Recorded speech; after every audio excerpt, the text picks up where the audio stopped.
Hello friends, welcome to SK GK education. Friends, आज के video में हम डिस्कस करेंगे व्यावसायिक संगठन का जो एक पार्ट है संयुक्त स्कंद कंपनी, जिसे अपन इंग्लिश में बोलते हैं जॉइंट स्टॉक कंपनी। इससे रिलेटिव जितने भी इंपॉर्टेंट्स पॉइंट हैं, जितने भी इंपॉर्टेंट्स वन लाइनर नोट्स हैं, उन सभी पॉइंट्स को इस वीडियो में कवर करेंगे। तो फ्रेंड्स, बने रहिए हमारे साथ में वीडियो के अंत तक। चलिए फ्रेंड्स, स्टार्ट करते हैं आज के वीडियो को। फ्रेंड्स, हमारा फर्स्ट पॉइंट है कंपनी एक निगम निकाय या ऐसी समामेलित संस्था है जिसका समामेलन कंपनी अधिनियम 2013 या इससे पूर्व किसी अधिनियम के अंतर्गत हुआ है। यानी कि कंपनी एक ऐसी संस्था है जिसका समामेलन कंपनी अधिनियम 2013 या इससे पूर्व किसी अधिनियम के अंतर्गत हुआ है। चलिए देखते हैं नेक्स्ट पॉइंट। अगला पॉइंट है हमारा, यदि किसी संस्था का निर्माण संसद या किसी राज्य के विधानमंडल द्वारा विशेष कानून बनाकर किया जाता है तो उसे वैधानिक कंपनी कहते हैं। जैसे भारतीय जीवन बीमा निगम 1956, भारतीय रिजर्व बैंक 1949, ये सभी क्या हैं? वैधानिक कंपनियां हैं, क्योंकि इनका निर्माण संसद या किसी राज्य के विधानमंडल द्वारा विशेष कानून बनाकर किया जाता है। चलिए देखते हैं नेक्स्ट पॉइंट। अगला पॉइंट है हमारा, प्रत्येक कंपनी कंपनी अधिनियम के तहत समामेलित संस्था होती हैं, न कि वैधानिक संस्था होती हैं। चलिए देखते हैं नेक्स्ट पॉइंट। अगला पॉइंट है हमारा, वर्तमान में कंपनी अधिनियम 1956 के स्थान पर कंपनी अधिनियम 2013 लाया गया है। चलिए देखते हैं नेक्स्ट पॉइंट। अगला पॉइंट है हमारा, कंपनी अधिनियम 2013 जे ईरानी समिति की सिफारिशों के आधार पर लाया गया है। किसकी सिफारिशों के आधार पर? जे ईरानी समिति की सिफारिशों के आधार पर लाया गया है। चलिए देखते हैं नेक्स्ट पॉइंट। अगला पॉइंट है हमारा, कंपनी अधिनियम 2013 पर राष्ट्रपति ने अपनी स्वीकृति 29 अगस्त 2013 को दी और यह अधिनियम संपूर्ण भारत में 1 अप्रैल 2014 से लागू है। यानी कि जो कंपनी अधिनियम 2013 है उस पर राष्ट्रपति ने अपनी स्वीकृति कब दी? 29 अगस्त 2013 को, और यह अधिनियम संपूर्ण भारत में 1 अप्रैल 2014 से लागू हैं। चलिए देखते हैं नेक्स्ट पॉइंट। अगला पॉइंट है हमारा, कंपनी अधिनियम 2013 के अनुसार प्रत्येक संयुक्त स्कंद कंपनी के लिए पंजीयन करवाना अनिवार्य है। चलिए देखते हैं नेक्स्ट पॉइंट। अगला पॉइंट है हमारा, साझेदारी एवं एकांकी व्यवसाय के लिए पंजीयन करवाना अनिवार्य नहीं है बल्कि ऐच्छिक है। यानी कि साझेदारी और एकांकी व्यवसाय में पंजीयन करवा भी सकते हैं और नहीं भी करवा सकते हैं, लेकिन संयुक्त स्कंद कंपनी जो है उनके लिए पंजीयन करवाना अनिवार्य है। चलिए देखते हैं नेक्स्ट पॉइंट। अगला पॉइंट है हमारा, कंपनी अधिनियम 2013 में कुल 29 अध्याय, 770 धाराएं और 7 अनुसूचियां हैं। चलिए देखते हैं नेक्स्ट पॉइंट। अगला पॉइंट है हमारा, कंपनी अधिनियम 2013 में 7 अनुसूचियां हैं।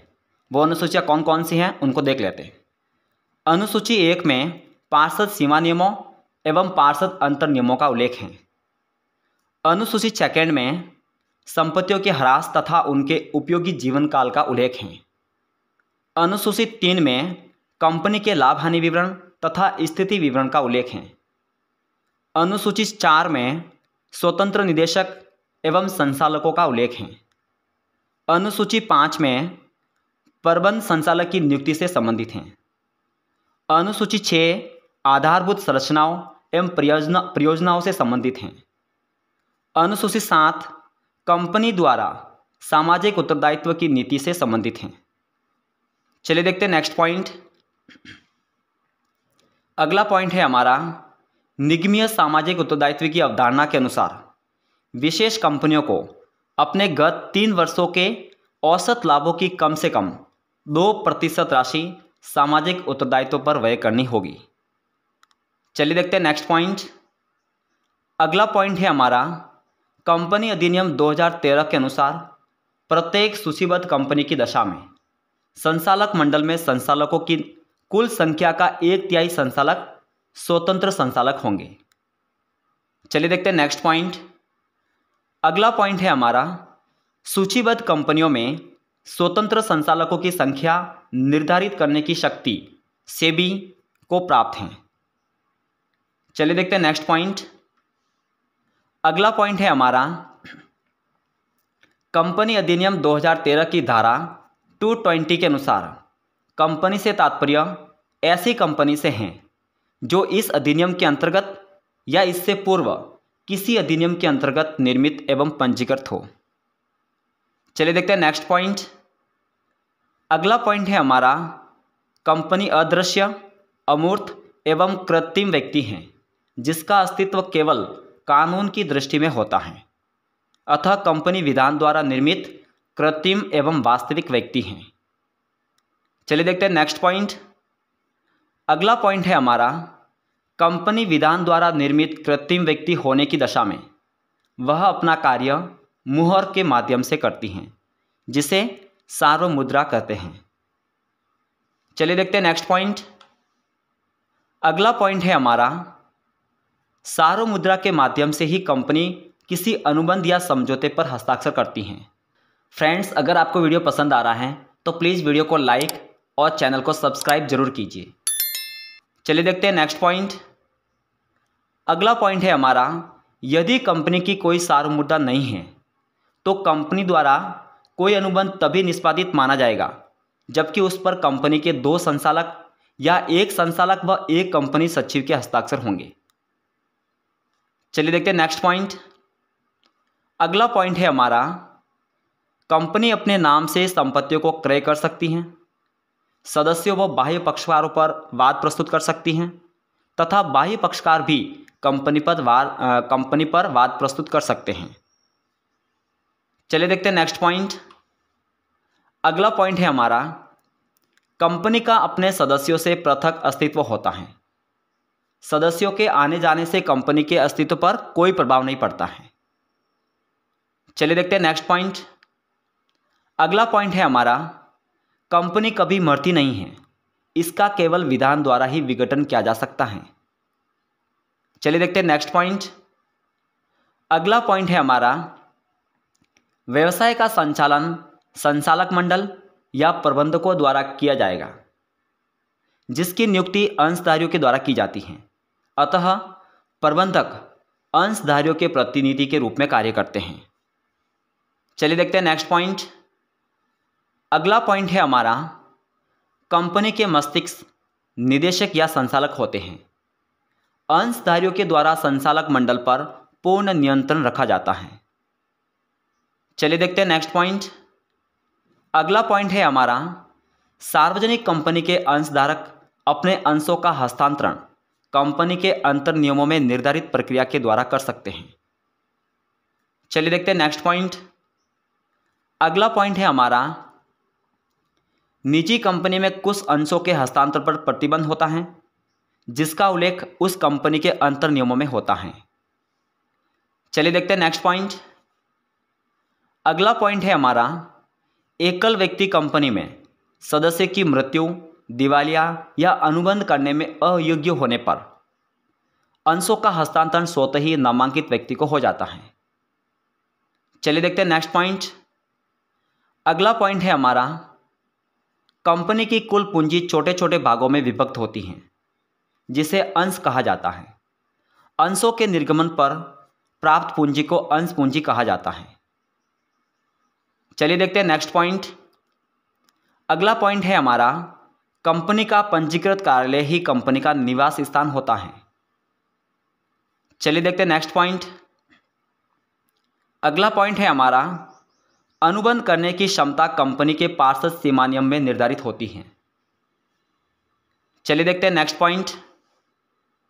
अगला पॉइंट है हमारा जिस देश में कंपनी का समावेलन अर्थात निर्माण हुआ है उस कंपनी की राष्ट्रीयता उसी देश की मानी जाएगी। कंपनी की राष्ट्रीयता पर सदस्यों की राष्ट्रीयता का कोई प्रभाव नहीं पड़ता है। चलिए देखते हैं नेक्स्ट पॉइंट। अगला पॉइंट है हमारा असममिलित कंपनी से तात्पर्य ऐसी कंपनी से हैं जिसका निर्माण कंपनी अधिनियम 2013 या इससे पूर्व किसी कंपनी अधिनियम के द्वारा न हुआ हो, अर्थात उन संस्थाओं का निर्माण भारत में किसी अन्य विधान के तहत हुआ हो, वे सभी कंपनियां असममिलित या अपंजीकृत कंपनियां कहलाती हैं। चलिए देखते हैं नेक्स्ट पॉइंट। अगला पॉइंट है हमारा, समामिलित कंपनी से तात्पर्य ऐसी कंपनी से हैं जिसका निर्माण कंपनी अधिनियम 2013 या इससे पूर्व किसी कंपनी अधिनियम के तहत हुआ हो। चलिए देखते हैं नेक्स्ट पॉइंट। अगला पॉइंट है हमारा, समामेलन के आधार पर कंपनियां 3 प्रकार की होती हैं। पहली, कंपनी अधिनियम द्वारा समामिलित कंपनी। दूसरी, विशेष कानून द्वारा समामिलित वैधानिक कंपनी। तीसरी, सहाय्य अधिकार पत्र द्वारा समामिलित कंपनी। चलिए देखते हैं नेक्स्ट पॉइंट। अगला पॉइंट है हमारा, सदस्यों के दायित्व के आधार पर कंपनियां 3 प्रकार की होती हैं। पहली, अंशों द्वारा सीमित कंपनी। दूसरी, गारंटी द्वारा सीमित कंपनी। तीसरी, असीमित दायित्व वाली कंपनी। चलिए देखते हैं नेक्स्ट पॉइंट। अगला पॉइंट है हमारा, सदस्यों की संख्या के आधार पर कंपनियां 3 प्रकार की होती हैं। पहली, एकल व्यक्ति कंपनी। दूसरी, निजी कंपनी। तीसरी, सार्वजनिक कंपनी। चलिए देखते हैं नेक्स्ट पॉइंट। अगला पॉइंट है हमारा, नियंत्रण के आधार पर कंपनियां 3 प्रकार की होती हैं। पहली, सूत्रधारी कंपनी। दूसरी, सहायक कंपनी। तीसरी, सहचारी कंपनी। चलिए देखते हैं नेक्स्ट पॉइंट। अगला पॉइंट है हमारा, स्वामित्व के आधार पर कंपनियां 2 प्रकार की होती हैं। पहली, सरकारी कंपनी। दूसरी, गैर सरकारी कंपनी। चलिए देखते हैं नेक्स्ट पॉइंट। अगला पॉइंट है हमारा, अंश सूचित के आधार पर कंपनियां 2 प्रकार की होती हैं। पहली, सूचीबद्ध कंपनी और दूसरी, असूचीबद्ध कंपनी। चलिए देखते हैं नेक्स्ट पॉइंट। अगला पॉइंट है हमारा, कंपनी अधिनियम द्वारा समामिलित कंपनी से तात्पर्य ऐसी कंपनी से हैं जिसका निर्माण कंपनी अधिनियम 2013 या इससे पूर्व किसी कंपनी अधिनियम के तहत हुआ है। चलिए देखते हैं नेक्स्ट पॉइंट। अगला पॉइंट है हमारा, कंपनी के रजिस्ट्रार द्वारा कंपनी के समामेलन का प्रमाण पत्र जारी करने के पश्चात ही कंपनी अस्तित्व में आती है। चलिए देखते हैं नेक्स्ट पॉइंट। अगला पॉइंट है हमारा, वैधानिक कंपनी से तात्पर्य ऐसी कंपनी से हैं जिसका निर्माण संसद या किसी राज्य के विधानमंडल द्वारा बनाए गए विशेष कानून के तहत हुआ हो, उसे वैधानिक कंपनी कहते हैं। जैसे भारतीय जीवन बीमा निगम 1956, भारतीय रिजर्व बैंक 1949। चलिए देखते हैं नेक्स्ट पॉइंट। अगला पॉइंट है हमारा, सहाय्य अधिकार पत्र द्वारा समामिलित कंपनी से तात्पर्य ऐसी कंपनी से हैं जिसका निर्माण किसी शासक द्वारा जारी किए गए सहाय्य अधिकार पत्र द्वारा हुआ हो। चलिए देखते हैं नेक्स्ट पॉइंट। अगला पॉइंट है हमारा, भारत में सहाय्य अधिकार पत्र द्वारा समामिलित कंपनी का निर्माण नहीं किया जाता है। चलिए देखते हैं नेक्स्ट पॉइंट। अगला पॉइंट है हमारा, अंशों द्वारा सीमित कंपनी से तात्पर्य ऐसी कंपनी से हैं जिसके सदस्यों का दायित्व उनके द्वारा क्रय किए गए अंशों के अंकित मूल्य के अदत्त मूल्य तक सीमित होता है। चलिए देखते हैं नेक्स्ट पॉइंट। अगला पॉइंट है हमारा, कंपनी अंशधारकों से अदत्त राशि अपने जीवन काल में कभी भी मांग सकती हैं, यहाँ तक कि कंपनी समापन के समय ऋणों एवं दायित्वों के भुगतान के लिए मांग सकती हैं। चलिए देखते हैं नेक्स्ट पॉइंट। अगला पॉइंट है हमारा, गारंटी द्वारा सीमित कंपनी से तात्पर्य ऐसी कंपनी से हैं जिनके सदस्यों का दायित्व कंपनी के समापन के समय केवल उतनी राशि तक सीमित होगा जितनी राशि चुकाने की गारंटी दी हो। चलिए देखते हैं नेक्स्ट पॉइंट। अगला पॉइंट है हमारा, गारंटी द्वारा सीमित कंपनी जिसमें अंश पूंजी भी हो, उसमें सदस्यों का दायित्व गारंटी की राशि चुकाने के साथ साथ उनके द्वारा धारित अंशों के अदत्त मूल्य तक सीमित होता है। चलिए देखते हैं नेक्स्ट पॉइंट। अगला पॉइंट है हमारा, असीमित दायित्व वाली कंपनी से तात्पर्य ऐसी कंपनी से हैं जिसके सदस्यों का दायित्व असीमित होता है, किंतु भारत में इस प्रकार की कंपनी का निर्माण नहीं होता है। चलिए देखते हैं नेक्स्ट पॉइंट। अगला पॉइंट है हमारा, कंपनी अधिनियम 2013 की धारा 262 में एकल व्यक्ति कंपनी के बारे में प्रावधान है और धारा 268 में निजी कंपनी के बारे में प्रावधान है और धारा 271 में सार्वजनिक कंपनी के बारे में प्रावधान है। चलिए देखते हैं नेक्स्ट पॉइंट। अगला पॉइंट है हमारा, एकल व्यक्ति कंपनी से तात्पर्य ऐसी कंपनी से है जिसका निर्माण एवं संचालन केवल एक ही व्यक्ति करता है। चलिए देखते हैं नेक्स्ट पॉइंट। अगला पॉइंट है हमारा, भारत में सर्वप्रथम कंपनी अधिनियम 2013 के अंतर्गत एकल व्यक्ति कंपनी का प्रावधान जोड़ा गया है, अर्थात अब भारत में कोई भी व्यक्ति इस विधान के तहत एकल व्यक्ति कंपनी का निर्माण कर सकता है। चलिए देखते हैं नेक्स्ट पॉइंट। अगला पॉइंट है हमारा, एकल व्यक्ति कंपनी में केवल एक अभिदाता होता है, जबकि निजी कंपनी में कम से कम 2 अभिदाता और सार्वजनिक कंपनी में कम से कम 7 अभिदाता होते हैं। चलिए देखते हैं नेक्स्ट पॉइंट। अगला पॉइंट है हमारा, कंपनी के पार्षद सीमानियम पर हस्ताक्षर करने वाला अभिदाता कंपनी का प्रथम सदस्य माना जाता है। चलिए देखते हैं नेक्स्ट पॉइंट। अगला पॉइंट है हमारा, एकल व्यक्ति कंपनी यानी कि ओपीसी में न्यूनतम व अधिकतम सदस्य 1 होता है। चलिए देखते हैं नेक्स्ट पॉइंट। अगला पॉइंट है हमारा, निजी कंपनी में न्यूनतम 2 सदस्य और अधिकतम 200 सदस्य हो सकते हैं। चलिए देखते हैं नेक्स्ट पॉइंट। अगला पॉइंट है हमारा, सार्वजनिक कंपनी में न्यूनतम 7 सदस्य जबकि अधिकतम सदस्य संख्या पर कोई प्रतिबंध नहीं है। चलिए देखते हैं नेक्स्ट पॉइंट। अगला पॉइंट है हमारा, एकल व्यक्ति कंपनी की दशा में अतिरिक्त वाक्य नामांकन वाक्य जोड़ा गया है।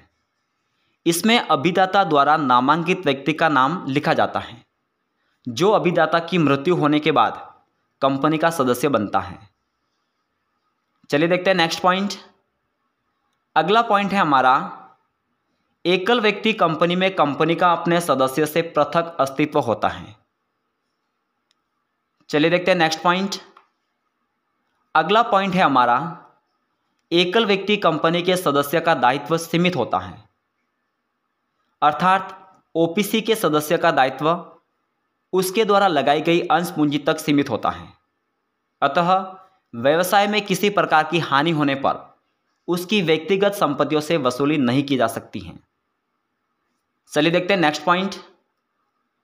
अगला पॉइंट है हमारा, एकल स्वामित्व व्यवसाय में सदस्य का दायित्व असीमित होता है, जबकि एकल व्यक्ति कंपनी में सदस्य का दायित्व सीमित होता है।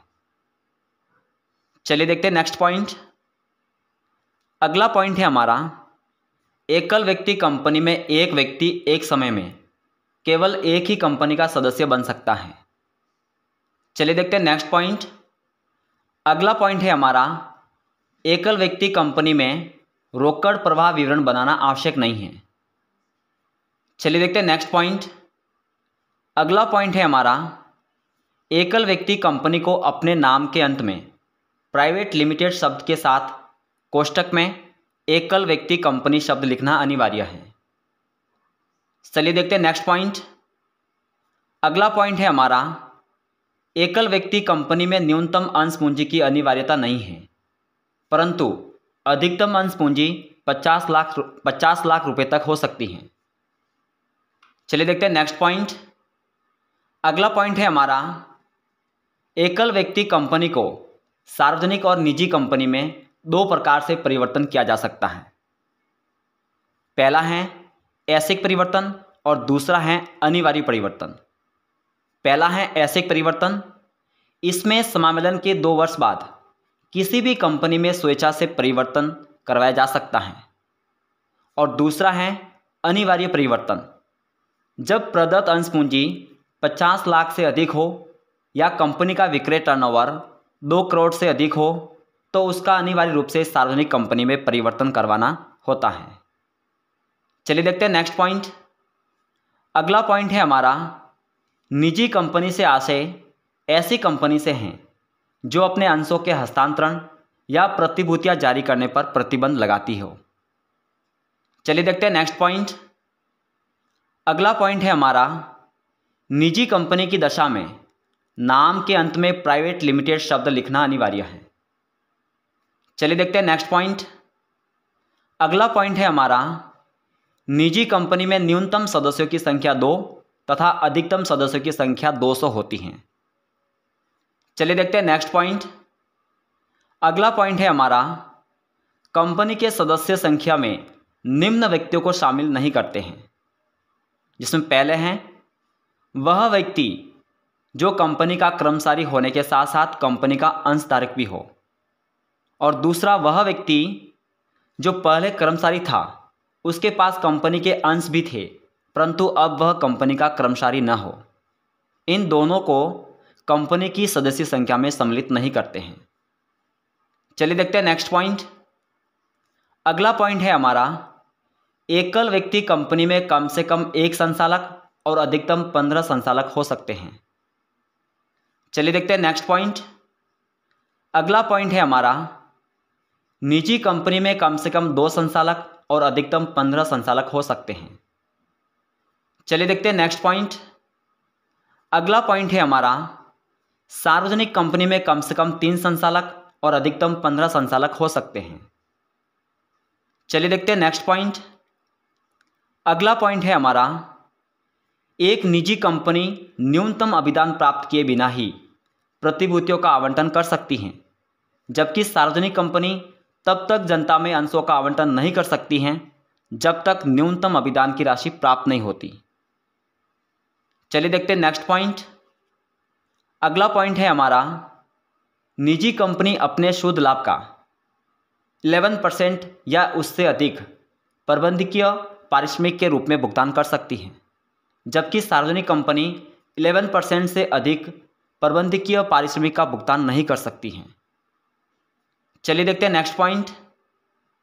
अगला पॉइंट है हमारा, कंपनी अधिनियम 2013 की धारा 271 के अनुसार सार्वजनिक कंपनी से तात्पर्य ऐसी कंपनी से हैं जो निजी कंपनी नहीं है और आम जनता में अंश जारी करके पूंजी एकत्रित कर सकती हैं।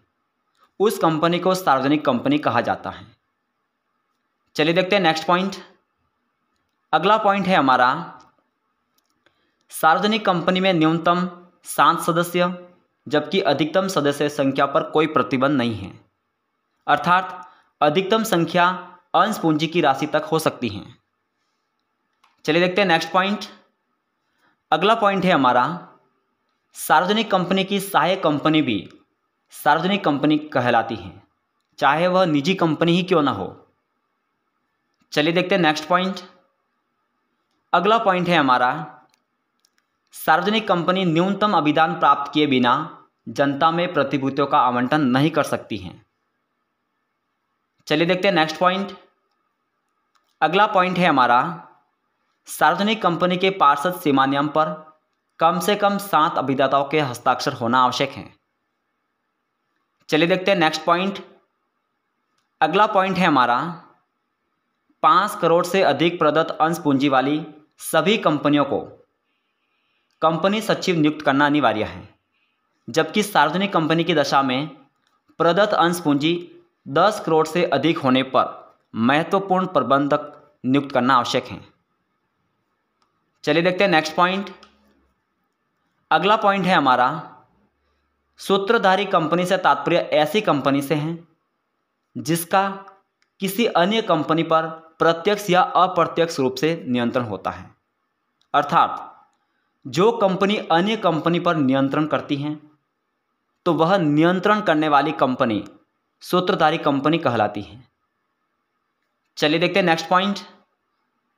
अगला पॉइंट है हमारा, सूत्रधारी कंपनी द्वारा जिस कंपनी पर नियंत्रण किया जाता है वह कंपनी सहायक कंपनी कहलाती है, अर्थात कोई भी कंपनी जिसका नियंत्रण अन्य कंपनी द्वारा किया जाता है उसे सहायक कंपनी कहते हैं। चलिए देखते हैं नेक्स्ट पॉइंट। अगला पॉइंट है हमारा, सूत्रधारी कंपनी द्वारा सहायक कंपनी पर 3 प्रकार से नियंत्रण हो सकता है, जिसमें पहला है किसी कंपनी के 50% से अधिक अंश खरीद लेने पर। दूसरा है किसी कंपनी का 50% से अधिक मताधिकार प्राप्त होने पर। और तीसरा है किसी कंपनी के संचालक मंडल के गठन में अधिकांश संचालकों की नियुक्ति का अधिकार प्राप्त होने पर। चलिए देखते हैं नेक्स्ट पॉइंट। अगला पॉइंट है हमारा सहचारी कंपनी या संबंध कंपनी से तात्पर्य ऐसी कंपनी से है जिस पर किसी अन्य कंपनी का महत्वपूर्ण प्रभाव हो, उसे सहचारी कंपनी कहते हैं। चलिए देखते हैं नेक्स्ट पॉइंट। अगला पॉइंट है हमारा किसी कंपनी की कुल अंश पूंजी का कम से कम 20% हिस्सा या 20% मताधिकार किसी अन्य कंपनी के पास हो तो वह कंपनी उस कंपनी की सहचारी कंपनी कहलाती है। चलिए देखते हैं नेक्स्ट पॉइंट। अगला पॉइंट है हमारा सरकारी कंपनी से तात्पर्य ऐसी कंपनी से है जिसकी प्रदत्त अंश पूंजी का 51% या इससे अधिक हिस्सा केंद्र सरकार या राज्य सरकार के पास हो, या आंशिक रूप से केंद्र सरकार व आंशिक रूप से राज्य सरकार के पास हो, तो वह कंपनी सरकारी कंपनी कहलाती है। चलिए देखते हैं नेक्स्ट पॉइंट। अगला पॉइंट है हमारा गैर सरकारी कंपनी से तात्पर्य ऐसी कंपनी से है जिसकी संपूर्ण अंश पूंजी निजी क्षेत्र के उद्यमी द्वारा धारित हो, उसे गैर सरकारी कंपनी कहते हैं। चलिए देखते हैं नेक्स्ट पॉइंट। अगला पॉइंट है हमारा सूचीबद्ध कंपनी से तात्पर्य ऐसी कंपनी से है जिसके अंश या प्रतिभूतियां किसी मान्यता प्राप्त स्टॉक एक्सचेंज में सूचीबद्ध हो, तो उसे सूचीबद्ध कंपनी कहते हैं। चलिए देखते हैं नेक्स्ट पॉइंट। अगला पॉइंट है हमारा असूचीबद्ध कंपनी से तात्पर्य ऐसी कंपनी से है जिसके अंश या प्रतिभूतियां किसी मान्यता प्राप्त स्टॉक एक्सचेंज में सूचीबद्ध नहीं हैं, उसे असूचीबद्ध कंपनी कहते हैं। चलिए देखते हैं नेक्स्ट पॉइंट। अगला पॉइंट है हमारा असूचीबद्ध कंपनी अपनी प्रतिभूतियों के क्रय के लिए जनता में प्रविवरण जारी नहीं कर सकती हैं, अर्थात असूचीबद्ध कंपनी अपने सदस्यों, मित्रों या रिश्तेदारों से पूंजी एकत्रित कर सकती हैं। चलिए देखते हैं नेक्स्ट पॉइंट। अगला पॉइंट है हमारा लघु कंपनी से तात्पर्य ऐसी कंपनी से है जिसकी प्रदत्त अंश पूंजी 2 करोड़ से कम और वार्षिक विक्रय टर्नओवर 20 करोड़ से कम हो, तो उसे लघु कंपनी कहते हैं। चलिए देखते हैं नेक्स्ट पॉइंट। अगला पॉइंट है हमारा निष्क्रिय कंपनी से तात्पर्य ऐसी कंपनी से है जिसके द्वारा विगत 2 वर्षों में किसी भी व्यवसाय का संचालन नहीं किया हो, उसे निष्क्रिय कंपनी कहते हैं। चलिए देखते हैं नेक्स्ट पॉइंट।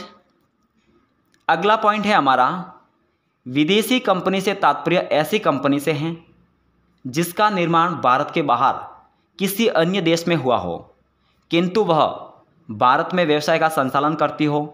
व्यवसाय का संचालन चाहे इलेक्ट्रॉनिक माध्यम से हो, चाहे भौतिक माध्यम से हो, चाहे एजेंट या प्रतिनिधि के रूप में हो, उसे विदेशी कंपनी कहते हैं। चलिए देखते हैं नेक्स्ट पॉइंट। अगला पॉइंट है हमारा निजी कंपनी की साधारण सभा में गणपूर्ति के लिए कम से कम 2 सदस्यों का होना आवश्यक है। चलिए देखते हैं नेक्स्ट पॉइंट। अगला पॉइंट है हमारा सार्वजनिक कंपनी की साधारण सभा में गणपूर्ति के लिए 1000 सदस्य तक 5 सदस्य, 1000 से 5000 सदस्य तक 15 सदस्य और 5000 से अधिक होने पर 30 सदस्य व्यक्तिगत रूप से उपस्थित होना आवश्यक है। चलिए देखते हैं नेक्स्ट पॉइंट। अगला पॉइंट है हमारा पार्षद सीमा नियम कंपनी का आधारभूत प्रलेख या अधिकार पत्र है, जिसमें कंपनी का नाम, पंजीकृत कार्यालय का स्थान, सदस्यों के दायित्व, अभिदाताओं का विवरण और कंपनी की अंश पूंजी का उल्लेख होता है। चलिए देखते हैं नेक्स्ट पॉइंट। अगला पॉइंट है हमारा प्रत्येक कंपनी का पार्षद सीमा नियम मुद्रित होना आवश्यक है। चलिए देखते हैं नेक्स्ट पॉइंट। अगला पॉइंट है हमारा पार्षद सीमा नियम प्रत्येक प्रकार की कंपनी, चाहे निजी कंपनी हो चाहे सार्वजनिक कंपनी हो, बनाना अनिवार्य है। चलिए देखते हैं नेक्स्ट पॉइंट। अगला पॉइंट है हमारा, पार्षद अंतर्नियम निजी कंपनी को बनाना अनिवार्य है, जबकि सार्वजनिक कंपनी को बनाना ऐच्छिक है। चलिए देखते हैं नेक्स्ट पॉइंट। अगला पॉइंट है हमारा, पार्षद सीमा नियम कंपनी और बाह्य पक्षकारों के बीच अनुबंध का निर्माण करता है, जबकि पार्षद अंतर्नियम कंपनी और अपने सदस्यों, कर्मचारियों व प्रबंधकों के मध्य अनुबंध का निर्माण करता है। चलिए देखते हैं नेक्स्ट पॉइंट। अगला पॉइंट है हमारा, पार्षद सीमा नियम व पार्षद अंतर्नियम परिवर्तनशील प्रलेख हैं, जिसमें परिस्थिति के अनुसार समय समय पर परिवर्तन किया जा सकता है। चलिए देखते हैं नेक्स्ट पॉइंट। अगला पॉइंट है हमारा, पार्षद सीमा नियम का प्रारूप कंपनी अधिनियम 2013 की अनुसूची फर्स्ट की तालिका ए से ई में दिया गया है। तालिका ए अंशों द्वारा सीमित कंपनी के लिए है। तालिका बी गारंटी द्वारा सीमित कंपनी के लिए जिसमें अंश पूंजी नहीं हो। तालिका सी गारंटी द्वारा सीमित कंपनी के लिए जिसमें अंश पूंजी हो। तालिका डी असीमित दायित्व वाली कंपनी के लिए जिसमें अंश पूंजी नहीं हो। और तालिका ई असीमित दायित्व वाली कंपनी के लिए जिसमें अंश पूंजी हो। चलिए देखते हैं नेक्स्ट पॉइंट। अगला पॉइंट है हमारा, सार्वजनिक कंपनी को अपने नाम के साथ लिमिटेड शब्द लिखना अनिवार्य है, जबकि निजी कंपनी को अपने नाम के साथ प्राइवेट लिमिटेड शब्द लिखना अनिवार्य है, तथा एकल व्यक्ति कंपनी को अपने नाम के साथ प्राइवेट लिमिटेड और कोष्ठक में एकल व्यक्ति कंपनी शब्द लिखना अनिवार्य है। चलिए देखते हैं नेक्स्ट पॉइंट।